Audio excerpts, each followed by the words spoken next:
Bonjour chers amis internautes de ESAE TV et bienvenue dans Nansouba Week de ce samedi 27 décembre 2025, dernier samedi du mois de décembre avant qu'on entre dans la nouvelle année 2026. Je vous souhaite donc bonne année par anticipation. Et pour l'émission d'aujourd'hui, Beidi, on va à la découverte d'un artiste plasticien. Lui, il utilise de la peinture pour faire de l'art. Ensuite, Yebou, on va à la découverte de Suite Bar, restaurant ici même à Parakou, un nouveau coin pour vous faire plaisir. Croix matinal, comme d'habitude, ça sera avec Adam Bachirou. Le panel de discussion viendra également. Avant ça, on aura notre zapping pour un peu de pause. Alors, installez-vous confortablement. On revient tout à l'heure pour une fois Nansouba proprement dite.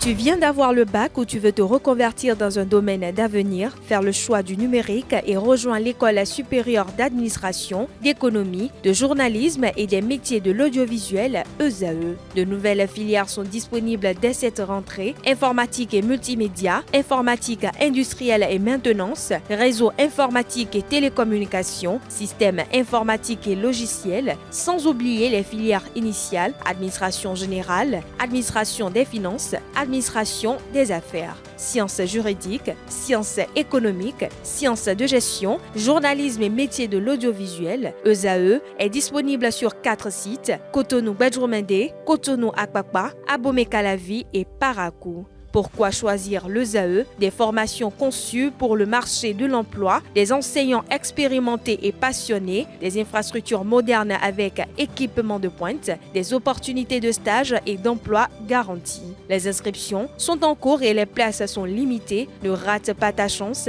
Donne vie à tes ambitions avec l'ESAE. Contacte-nous vite par appel ou par WhatsApp au 01 98 98 14 00 ou via email scolarité@esae.bj et visite notre site web www.esae.bj. Ton futur commence maintenant avec l'ESAE. Tu investis dans un avenir professionnel, concret et sécurisé. ESAE, l'excellence à un nom.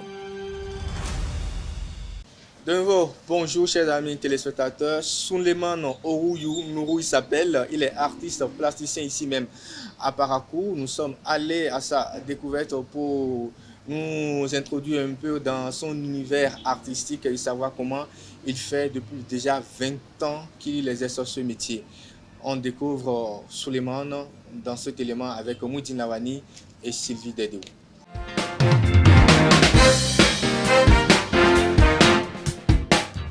Parfois, les couleurs disent ce que les mots n'osent pas formuler.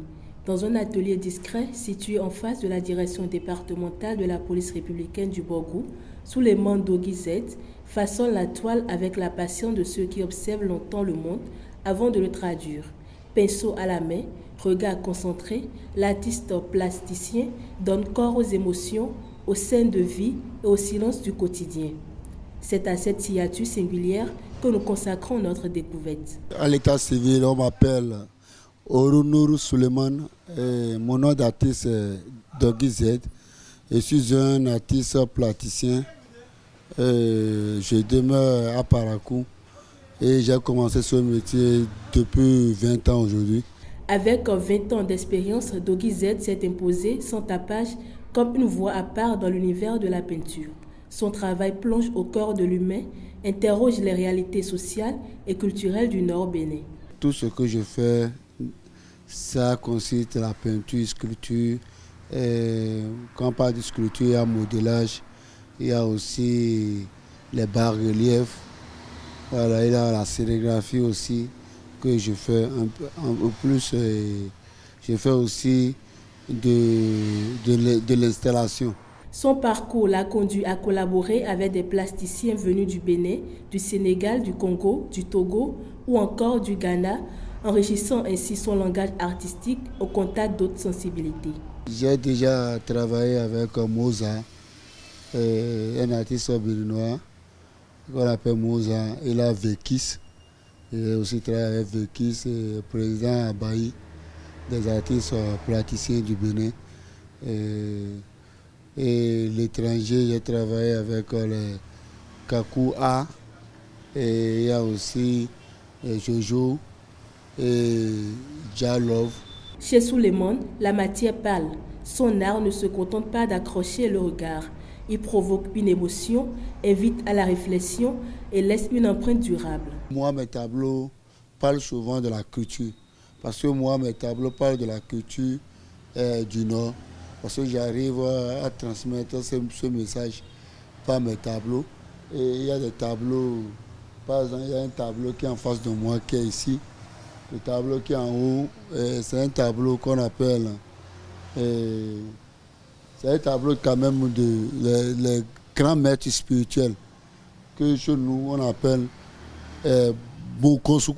Ça veut dire celui qui élève le fétiche. Parce qu'il y a les maîtres spirituels dans chaque couvent. Donc c'est un peu ça le tableau qui est là. Ça parle de la tradition du Nord. Il y a aussi des tableaux que j'ai réalisés en performance. Et avec quelques artistes comme ce tableau qui est en bas qui parle du mauvais œil. C'est un tableau que j'ai réalisé avec un autre artiste de la place qu'on appelle Bravo. Donc j'ai essayé de faire une performance aussi avec lui. J'ai réalisé le tableau. Donc il y a des tableaux quand même qui parlent de la Ghani aussi. De la Ghani. Et aussi les traditions, les cavaliers, les Wasangari. L'artiste ne se limite plus à créer. Il expose, partage et transmet, convaincu que l'art plastique a toute sa place dans la société. À travers ses œuvres, il adresse aussi un message à la jeunesse. Croire en la création comme un langage, une liberté et pourquoi pas un avenir. Si un jeune veut faire de la peinture, il vaut mieux qu'il réfléchisse d'abord et de choisir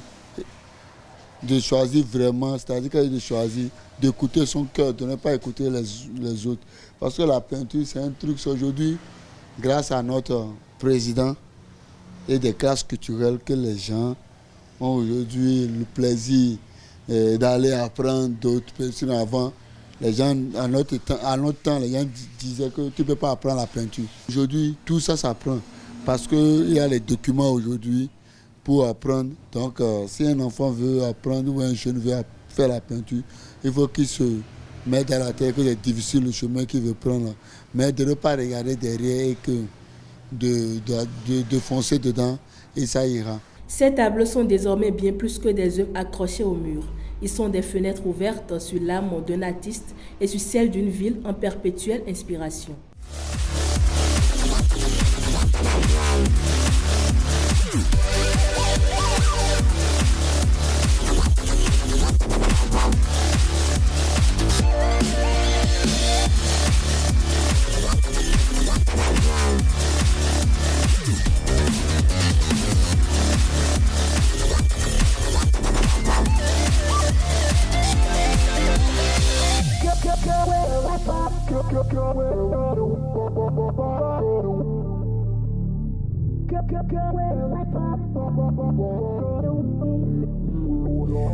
We're born to run and race the wind and chase the clouds across the sky.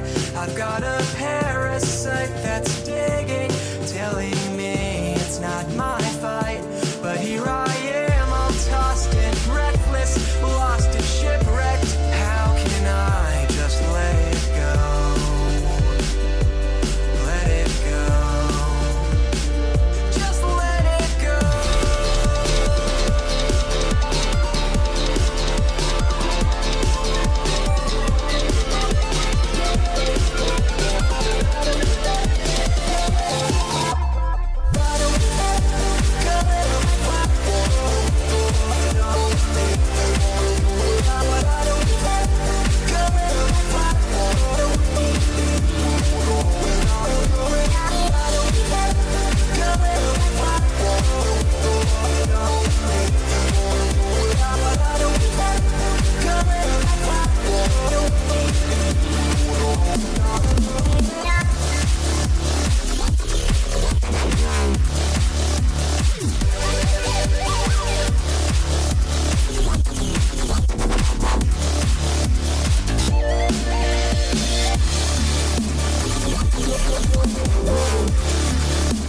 c'est une image d'une femme qui est triste et qui souffre, mais quand même elle garde toujours sa tête haute, c'est-à-dire l'espoir.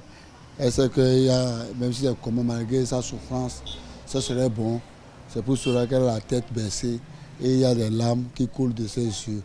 Et c'est les larmes qui coulent de ses yeux expliquent qu'il y a la souffrance. Maintenant, elle a la tête baissée. Est-ce que baissée, ça veut dire, donc, est-ce que malgré tout, elle est toujours, elle a la tête baissée pour pouvoir avancer, pour pouvoir plus avancer. Parce que si dans la vie, il y a des obstacles qu'on raconte souvent. Donc, malgré sa souffrance, elle garde toujours la tête haute et elle ne regarde pas derrière.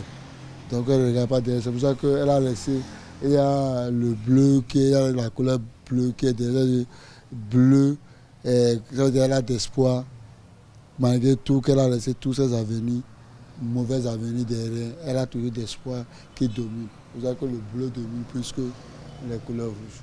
Ces tableaux sont désormais bien plus que des œuvres accrochées au mur. Ils sont des fenêtres ouvertes sur l'âme d'un artiste et sur celle d'une ville en perpétuelle inspiration. Merci beaucoup Mundine Lawani, merci Sylvie pour ces belles images et surtout pour cette belle découverte. Nous enchaînons cette émission et cette fois-ci, on reçoit pour vous, comme d'habitude, Adam Bachirou pour sa grenouille matinale.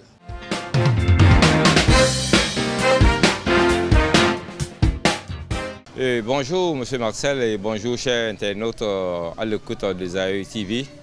Une fois de plus, on se retrouve pour notre veille citoyenne pour que vive le Bénin et Parakou en particulier. Je crois que ce matin, c'est pour parler de Parakou, ville à statut particulier. Troisième du Bénin. Où en sommes-nous avec certains grands projets lancés depuis des années?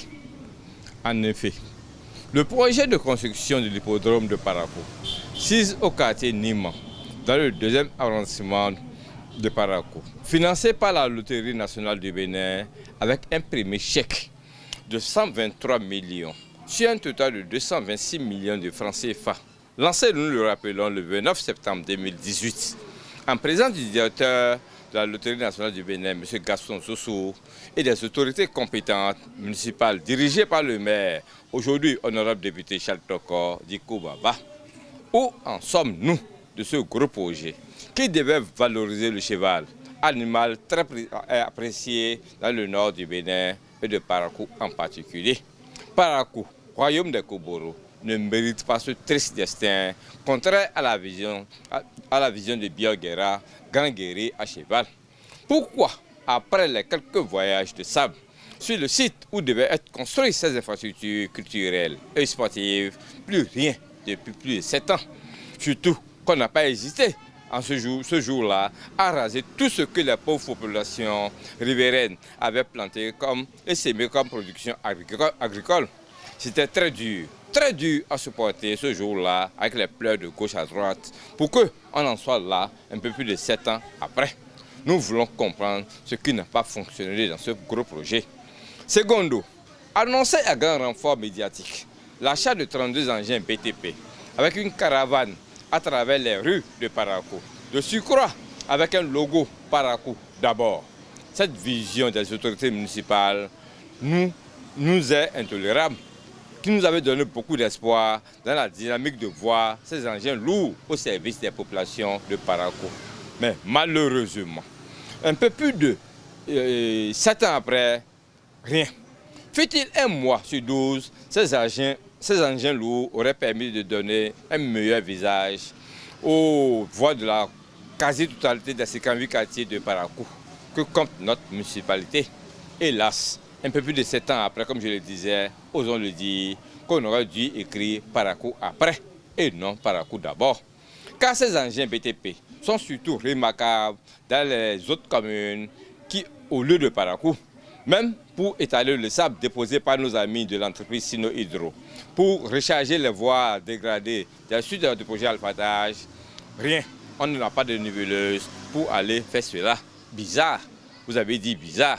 Les populations ont le droit de savoir à qui appartiennent vraiment ces engins lourds. Il est important que les autorités compétentes prennent des mesures pour clarifier la situation et assurer que les ressources sont utilisées de manière efficace et transparente pour le bénéfice des populations paraquoises. Surtout que la bonne gestion des ressources publiques est un principe fondamental de la bonne gouvernance. Le développement harmonieux de la cité de Koborou en dépend, osons le dire. Le visage que donne Parakou est vraiment triste dans le quartier et dans le domaine routier. Et ce, malgré le projet phase 1 et 2 qui donne à Parakou à peine 25 km sur 70. La voie du développement passe par le développement de la voie, dit-on.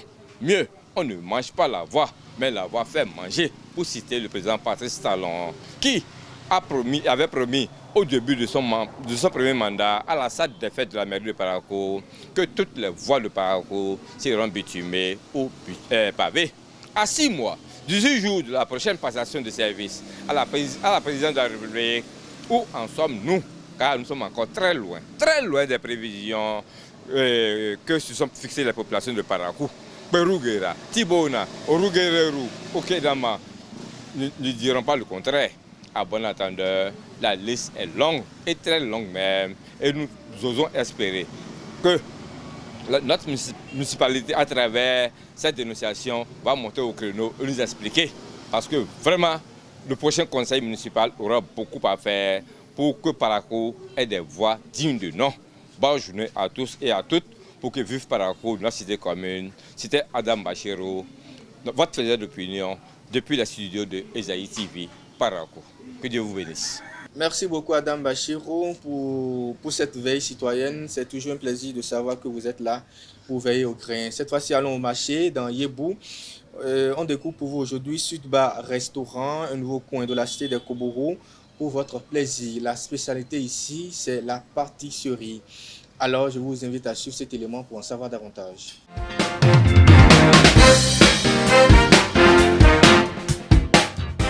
C'est fini, on connaît la science. Augmente, faut que ça bounce. Rapide, voir, c'est mon agence. 2 mois de caution, 2 mois d'avance. Ouais, studio, 6h30. Mais quoi, c'est lui qui a parlé des chances. Il peut t'éteindre en une seule phrase. Mais il tourne pour créer l'ambiance. Et tchè, y'a qui? Je suis au supermarché, mais ça crie. Là, je passe en mode beat, c'est boum. Comme publication des Rap Kings. 2 plaques dans mon jean. Whisky et on jean. C'est dans ma famille, tu trafiques de où? Ici tu vas rien faire, Clémentine. Moi de mon bateau, développe. Moi-même moi dans mon bateau, on développe. La vie m'a pas fait de cadeau, Congo dit Chicago. Rappelé dans les kakis de Went out the other night with all my friends. Started to feel like me again. Hadn't been that happy in a while. Had dreams and we put a sad song on. You're oh so casually brought up. There goes my night and goes my smile. Cause I'm too focused about still my drain and I'm reminded that it all went away. So when my friends are asking if I'm mixed up, what do I say? Hey, I don't let my mother cry. I don't wanna be named tonight. Finally happy that in the mood. Don't wanna think about you. Really, only one more time. I think I'm gonna lose my mind. Don't know what to do. Alors, Sud-Bas Restaurant est situé dans la 3e rue, à droite, après le séminaire Notre-Dame de Fatima, en quittant l'école Les Merveilles. Pour les contacter, 01 91 62 91 25. On fait une petite pause dans le zapping pour revenir pour le panel de discussion.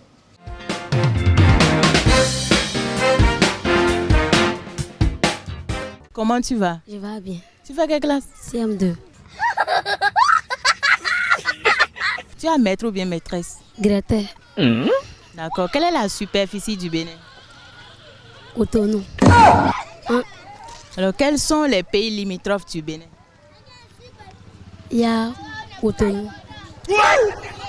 Il y a Cotonou. Il y a Para. Il y a Porto Novo. Définissez-moi la Sénat. Non. La Sénat, Cour électorale nationale autonome. Le CES, Cour électorale suprême. La Sénat. Communauté électorale. Communauté électorale nationale. Définissez-moi la RAC. La RAC, c'est la route de la route autorité de l'audio, vision de la communication. La Sénat. La Cour électorale nation d'Afrique. La Sénat, Conseil économique national africain. Le CES. Conseil économique et social. Comment on appelle les petits du chat? Château. Et les petits du chien? Chien. Chien. Quel est le nom du président de la République du Bénin? C'est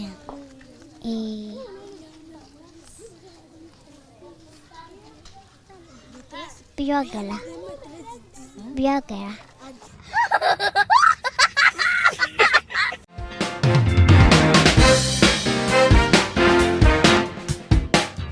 Alors, après le zapping, finissons donc cette émission avec le panel de discussion. Aujourd'hui, je reçois pour vous deux jeunes journalistes de Esaü TV. Jean-Baptiste Aké, bonjour. Bonjour. Ce matin. Oui, ça va. D'accord. Et Héroïne Papanam, bonjour. Bonjour. Comment vous allez? Ça va bien.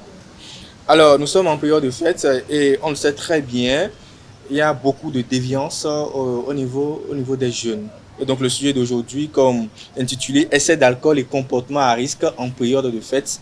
Et quand les célébrations virent au drame au sein de la jeunesse.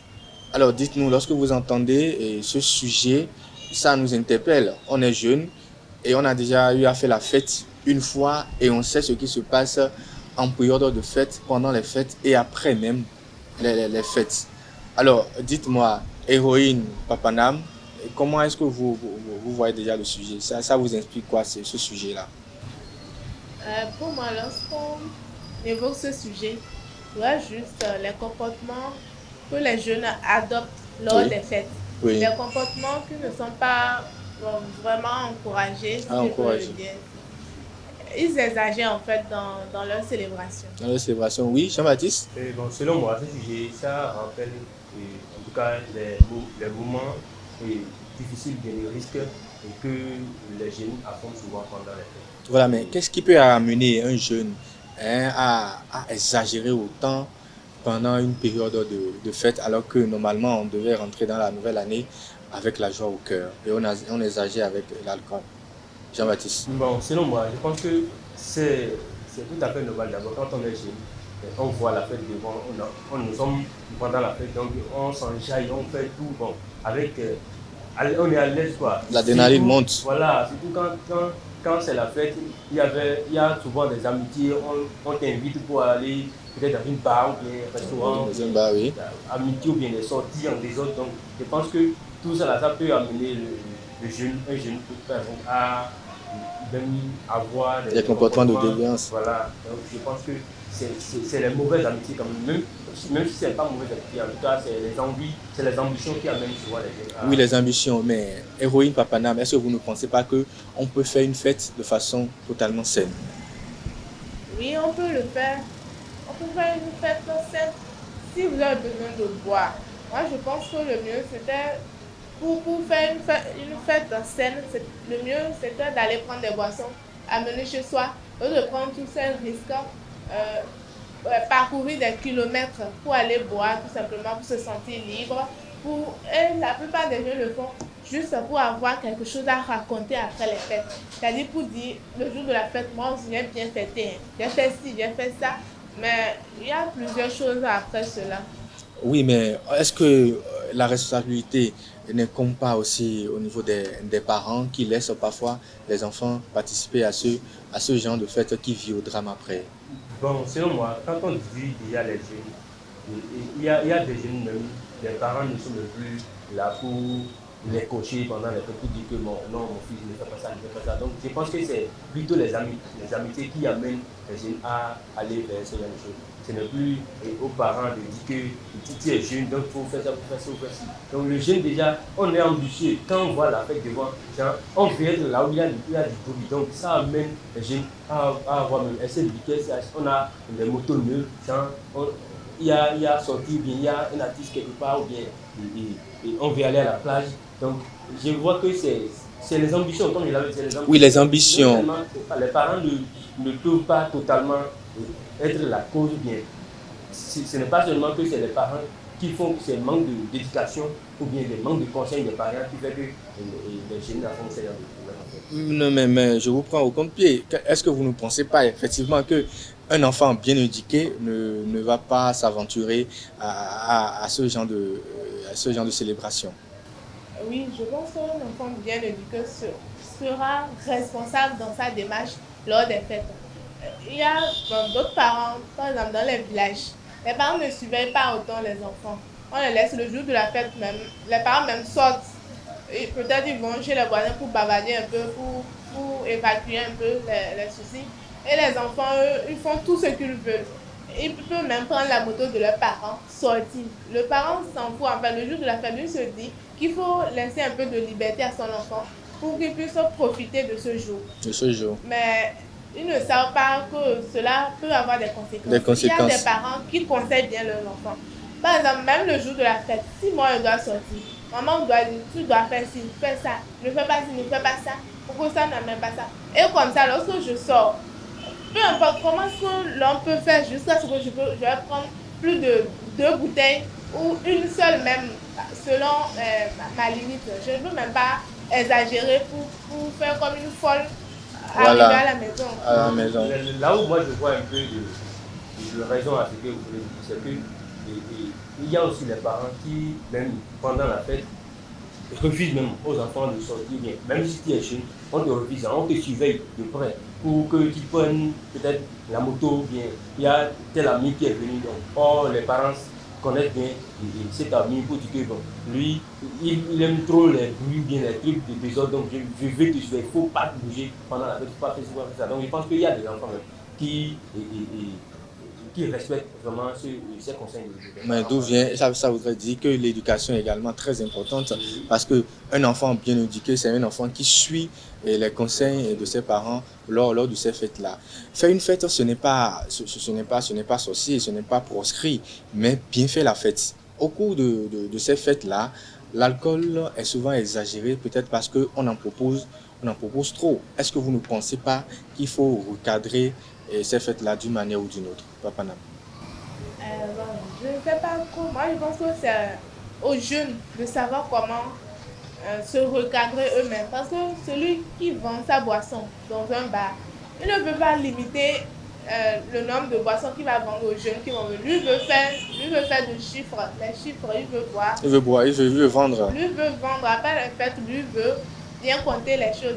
Mais maintenant, il ne peut pas interdire à un jeune de prendre plus de 2 boissons. Même si c'est un casier, lui va vendre. Donc ça voudrait dire que la responsabilité, ça revient aux jeunes d'être conscients de ce qu'ils font. Exactement.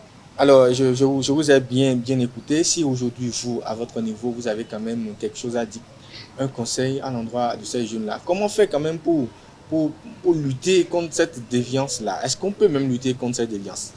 Je pense qu'on peut lutter contre cette déviance. Comment faire? Je pense que c'est possible, mais pas totalement. Et comme vous l'avez dit, il faut fêter, mais il faut bien fêter. Il faut bien fêter. C'est que je dois savoir que si je prends la moto, je dois être conscient de moi-même. Excès, oui. Même si là où je vais aller, c'est une mission, je dois savoir que nous sommes pendant la fête. Donc pendant la fête, il y a des dégâts, il y a beaucoup de choses. Un peu de gestes, c'est que qui est bien. Il y a beaucoup d'esprits qui se promènent. Voilà, donc je pense que si toi-même tu es conscient de toi-même, tu prends soin de toi-même, psychologiquement, je pense que c'est possible. On peut bien fêter sans avoir les risques. Et même côté alcool, c'est pas parce que les autres prennent de l'alcool, 4 ou bien 2 boissons, 4 boissons, même un casier. C'est pas parce qu'eux ils prennent que moi je dois prendre. Non, je connais mon corps. Quand on est jeune, au moins je dois avoir un reflet au conseil des parents. Là, je pense que ça peut me guider mieux que si je suis avec mes amis. Oui, Popanam? Oui, c'est après les grossesses. On entend, et après les fêtes, on en parlera, on parlera des grossesses tout à l'heure. Oui, après les fêtes, les grossesses viennent. Oui, on entend parler de bébé fête. Mais ça là, c'est quoi? Faire mettre au monde son bébé à cause de la fête. Ça là, c'est un On va l'appeler janvier. Et en plus, lors des fêtes, il y a d'autres jeunes hommes, je dis, sont un peu malades dans la tête. Peut-être qu'ils draguaient depuis longtemps une fille qui n'acceptait pas. Bon, ils peuvent profiter de ce la jour fête pour mettre quelque chose, glisser quelque chose dans sa boisson, ou même la saouler et pouvoir faire ce qu'il fait ça besoin. Ça, vous n'avez pas menti parce que je vous n'apprends rien. Lors des fêtes, il y a des filles qui perdent facilement leur virginité lors de ces fêtes de fin d'année. Oui. Et après, ce sont les regrets, mais c'est déjà trop tard. Quand la grossesse est là, il faut accoucher. Parce que l'avortement également, c'est un risque et ailleurs, c'est un péché. Alors, je vais vous demander, on n'a pas beaucoup de temps, je vais vous demander une dernière fois de conseiller vos jeunes frères, vos jeunes sœurs, et en cette période de fête-là, avant de conclure. Cette célébration, après la fête, moi, je pense que la vie continue. Et c'est après même la fête, la vie est plus dure. Il faut savoir comment se comporter ces jours de fête. Ce n'est que, disons, 2 jours ou 4 jours pour ceux qui fêtent 2 jours pour chaque fête. Donc, savoir se contrôler pour ne pas pleurer après, pour ne pas garder les mauvais souvenirs de ce jour. Il y a même des jeunes. Un jour, moi aussi, j'étais dedans. Oui, je suis sortie avec les témoignages qui viennent. Et en cours de route, lorsqu'on rentrait, ils étaient tellement saoulés, ils sont tombés avec la moto. Wow. Doucement, il n'y avait rien pour les faire tomber, mais ils sont tombés et la fille s'est blessée. Maintenant, c'est quoi tout ça là? Ça sert à quoi? Ça sert à rien. Ça ne sert à rien.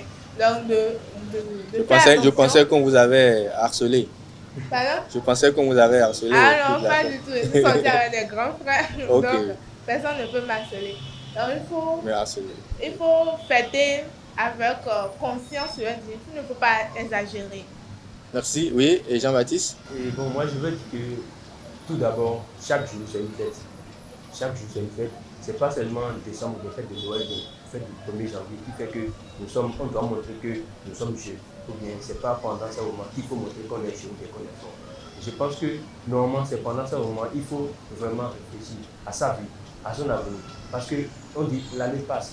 Quand l'année passe, l'âge évolue. Donc normalement, je pense que c'est pendant ce moment qu'il faut vraiment réfléchir à la vie. Il faut vraiment prier, il faut vraiment se concentrer. Même s'il faut prendre des boissons, chez toi, prendre des boissons. Oui, il y en a d'autres en cours de l'année qui ont perdu la vie. Il y a d'autres qui n'ont pas pu, il y a d'autres en prison, d'autres à l'hôpital. Je pense que c'est une grâce d'abord. Et d'autres qui sont sur ce plateau. Je pense que ce n'est pas facile de voir une année, oui. Mais au moins, soyez un peu conscients de ce que vous faites. Vous devez au moins prendre une responsabilité envers vous-même. Je dois me contrôler pendant la fête de Noël. Je pense que quand cette ça va venir, je pense que les risques oui, les drames, perte de vie et autres, ça ne va pas arriver. Merci beaucoup Jean-Baptiste, nous sommes à la fin de cette émission. On va donc conclure. Faire la fête ne devrait jamais coûter la vie. Célébrer, oui, mais se détruire, non. La responsabilité est individuelle, mais la solution, elle est collective. Mesdames et messieurs, merci beaucoup de nous avoir suivis. C'est fini pour cette émission, la dernière de cette année 2025. Nous allons nous retrouver certainement en 2026 pour continuer dans cette aventure de Nansuba Week. D'ici là, portez-vous bien et surtout une bonne et heureuse année à tous et à chacun.